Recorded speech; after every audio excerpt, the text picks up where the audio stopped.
ওই যে সামনে দুর্গা পূজা আসতেছে, এখন যদি আমাদের তাকওয়া ঠিক না করতে পারি, মালিককে ভয় করতে না পারি, দুর্গা পূজায় গিয়ে হিন্দুদের সাথে তাদের কাঁধে কাঁধ মিলাইয়া তাদের সাথে অংশগ্রহণ করি, তাদের সাথে শরীক হয়, এইটার নাম ভয় নয়, এইটার নাম তাকওয়া নয়। তাদের ধর্ম তারা মানবে, আমার ধর্ম আমরা মানব। হিন্দু পূজায় যদি আপনি না যান, যদি এইটা অন্তরে লালন করেন, আমার আল্লাহ তাআলা দুনিয়ার ভিতরে পাঠাইছেন তেনার ইবাদত করার জন্য, তেনার বিধান মানার জন্য।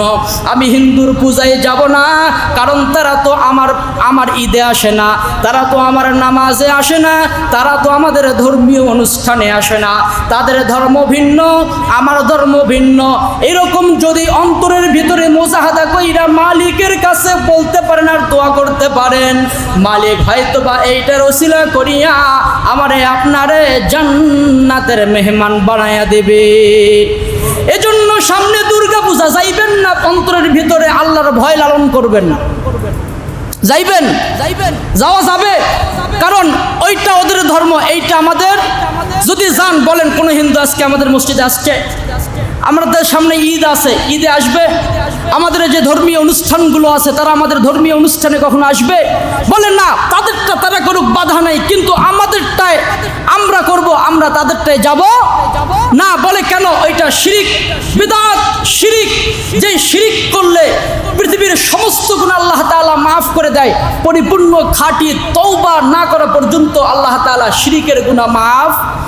আর কোন বান্দা যদি শিরিক করতে করতে শিরিক কইরা দুনিয়ার থেকে বিদায় নিয়ে চলে যায়, তার ঠিকানা সরাসরি কোথায়? জাহান্নাম। এজন্য ইমানেরও একটা এইটা পরীক্ষা, এইটা একটা আমাদের পরীক্ষা যে সামনে পূজা আসতেছে, আমরা কেউ পূজায় অংশগ্রহণ করব না। যদি করতে পারেন তাহলে বুঝবেন আপনার ভিতরে ভয় আছে, আল্লাহর ভয় আছে, যে আমি ওখানে যাব না। কেন? আল্লাহ নিষেধ করেছেন, রসুল নিষেধ করেছেন, ইসলামের ভিতরে নিষেধ আছে, শরীয়তের ভিতরে নিষেধ আছে। এজন্য আমরা মুসলমান হিসেবে আমরা কখনো মূর্তি পূজায় হিন্দুদের মেলায় যাইতে পারি না। আল্লাহ সুবহানাহু ওয়া তাআলা আমাদের সকলকে সমস্ত বিদআত থেকে, সমস্ত কুসংস্কার থেকে, সমস্ত গুনাহ থেকে নিজেদেরকে গুনাহ মুক্ত জীবন যাপন করার তৌফিক দান করুক।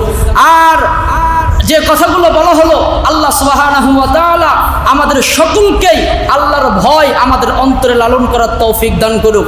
আমিন। ওয়া আখিরু দাওয়ানা আনিল হামদুলিল্লাহি রাব্বিল আলামিন। আসসালামু আলাইকুম ওয়া রাহমাতুল্লাহ।